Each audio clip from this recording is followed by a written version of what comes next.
Doctor जी जो हम कहाँ क्या गलत कर रहे हैं, क्या सही कर रहे हैं, कहाँ क्या करना है, उनकी सब पर दृष्टि होती है। ये भी एक मातृत्व भाव है। ये संस्था के प्रति, अपने लोगों के प्रति एक मातृत्व भाव है। उनके चरणों में भी प्रणाम करती हूँ। मंच पर हमारी राष्ट्रीय मंत्री डॉक्टर नीलम राठी बैठी हैं और बहुत सुंदर संचालन कर रही बहन मीनाक्षी, आप सबको प्रणाम करती हूँ। यहाँ उषा जी भी बैठी हैं, बड़ी वरिष्ठ हैं। ऐसे सभी वरिष्ठ जनों, मातृतुल्य शक्तियों को प्रणाम करते हैं। शब्द मीनाक्षी ने कहा मातृत्व, प्रारंभ करते हैं वहां से कि ये दुनिया है समझाने पे भी नहीं समझती। ये दुनिया है समझाने पे भी नहीं समझती। एक माँ है बिना कहे सब समझ जाती। माँ का जो मातृत्व जो है वो गूंगे का गुण है, उसको व्यक्त नहीं किया जा सकता। लेकिन जब उसे शब्दों में बांधना पड़ता है तो हमें देखना पड़ता है कि हमारी परंपरा में माँ को कहाँ कहाँ कैसे कैसे उद्धृत किया गया है। वेदों में कहा, ऋग्वेद में माँ की महिमा का वर्णन करते हुए कहते हैं कि हे उषा के समान प्राणदायिनी माँ, हमें सन्मार्ग पर चलने के लिए प्रेरित करो। श्रीमद् भागवत की जो बात कहती है, जो हम आज तक उसको बार बार दोहराते हैं कि प्रथम गुरु माता होती है।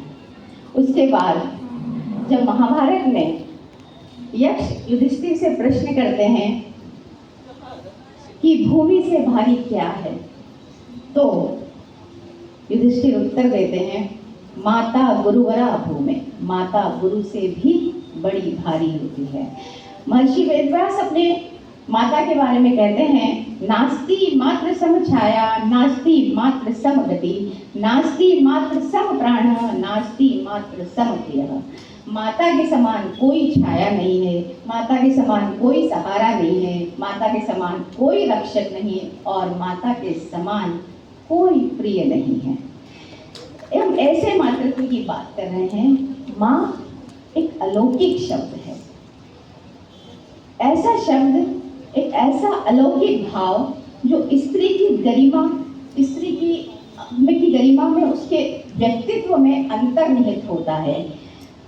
माँ वो है जो ईश्वर को भी अपने गर्भ में रखने की ताकत रखती है। मातृत्व वो है जो माता अनुसैया बनकर ब्रह्मा विष्णु महेश को शिशु के रूप में दुग्धपान कराती है और अपनी नारी की गरिमा को खंडित नहीं होने देती है। माँ केवल वात्सल्य का भाव नहीं है, उसके अंदर बहुत सारी चीजें सम्मिलित हैं। माँ त्याग है, तपस्या है, समर्पण है। माँ में इतनी सारी कर्तव्य की भावनाएं हैं और मैं अक्सर कहती हूँ कि माँ वो है जो अधिकारों को कर्तव्य की तरह निर्वहन करती है। जो उसके अधिकार हैं, दरअसल वो सब कर्तव्य भाव से निभाती है। और शायद हम माँ के इतने सारे रूपों को इसीलिए देख पाते हैं क्योंकि उसके अंदर बहुत सारी कर्तव्य परायणता है, संयम है, त्याग है, धैर्य है, क्या नहीं है माँ में। उसके बाद इसीलिए हमको ये कहना पड़ता है कि शिव का एक रूप होता है, माँ के 9 रूप इसीलिए होते हैं।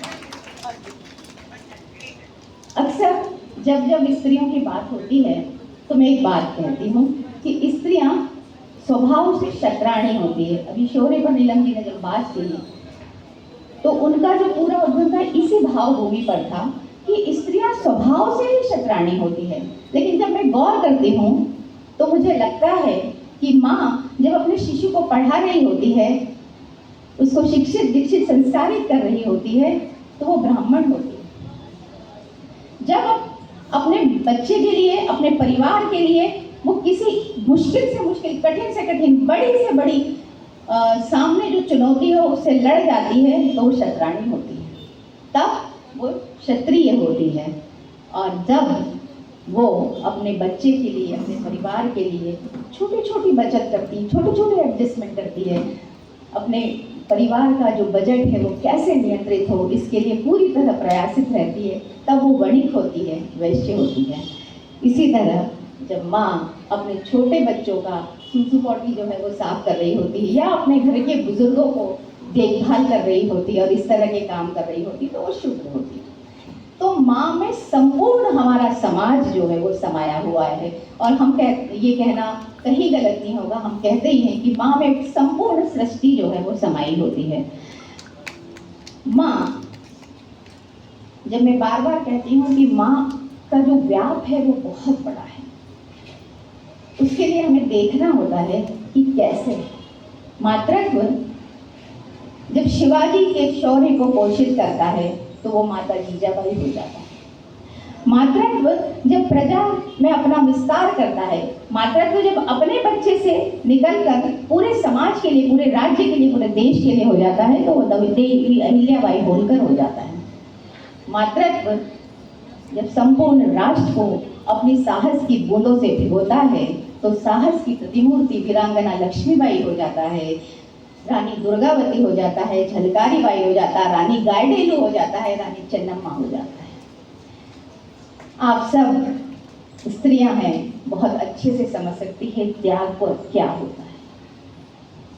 लेकिन एक त्याग की प्रतिमूर्ति हमारे यहाँ हुई। जब मातृत्व त्याग का रूप धरता है तो वो धाय का पन्ना धाय हो जाता है, जो अपने पुत्र को अपने राज्य की हित के लिए, अपने राज्य का जो उत्तराधिकारी है उसको बचाने के लिए अपने पुत्र का बलिदान कर देती है।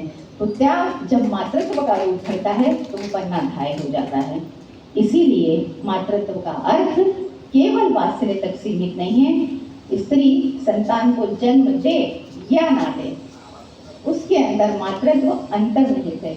स्त्री का जन्म ही माँ की भावनाओं को लेकर होता है।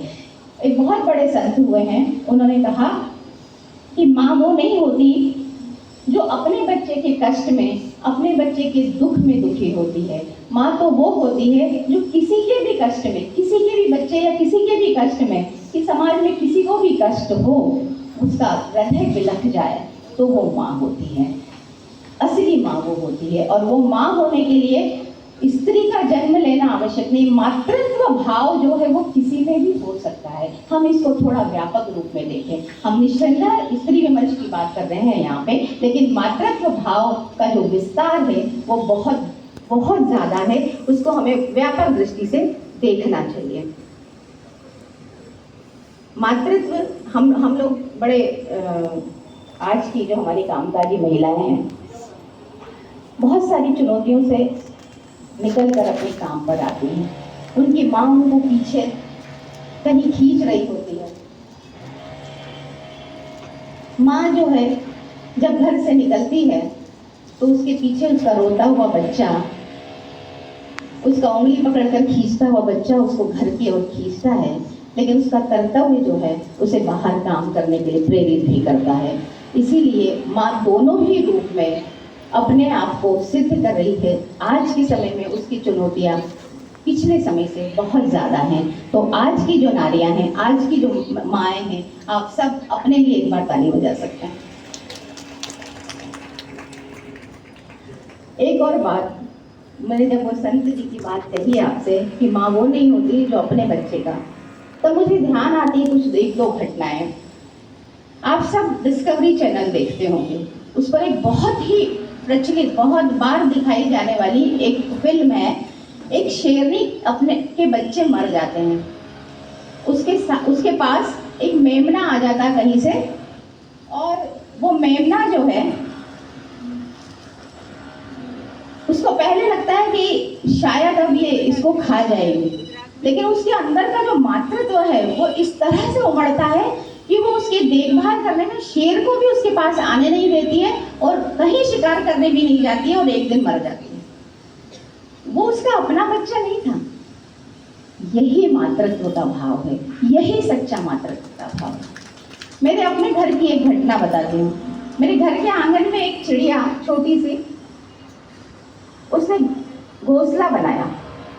वो घोंसला बनाती थी, उसके जब बच्चे, उसमें अंडे के बाद बच्चे निकले, तो मैंने देखा कि एक बार एक चिड़िया दाना देने आती है, एक दूसरी बार दूसरी आती है, पता ही नहीं चलता था ये बच्चे किसके हैं।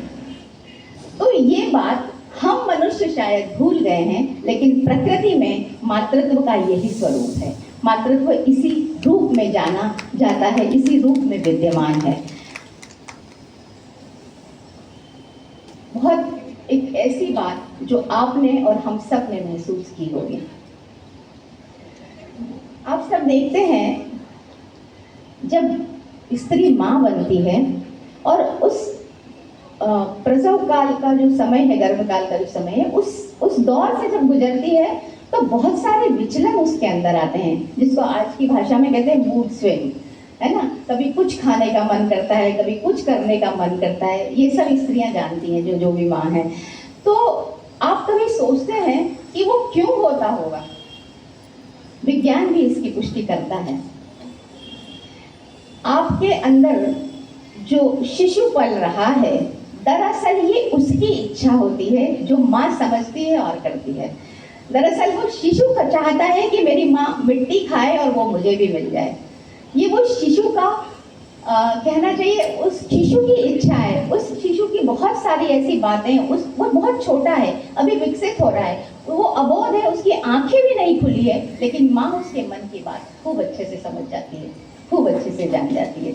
इसलिए मैं हमेशा कहती हूँ कि जिस तरह से गर्भनाल से शिशु जुड़ा होता है, उसी तरह माँ के अंदर मातृत्व, स्त्री के अंदर मातृत्व जुड़ा होता है। स्त्री माता से होने से कभी अलग नहीं हो सकती, कभी जुदा नहीं हो सकती, क्योंकि माता और बच्चे की जो संवेदनाएं हैं वो आपस में स्थानांतरित होती रहती हैं।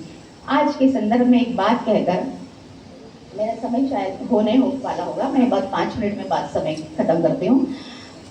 आज के संदर्भ में कल कुमुद जी बात कर रही थी कि हम आज की जो लड़कियां हैं, आज की जो नारी है, अपनी जिम्मेदारियों से की ओर ले जाते हैं। दीदी ने भी कल बात, मुझे ऐसे लगता है कि धरती जो हमें ईश्वर ने दी है, यदि हम इस उर्वरा भूमि पर कोई बीज ना बोए तो इस धरती को बंजर कर देने जैसा होगा।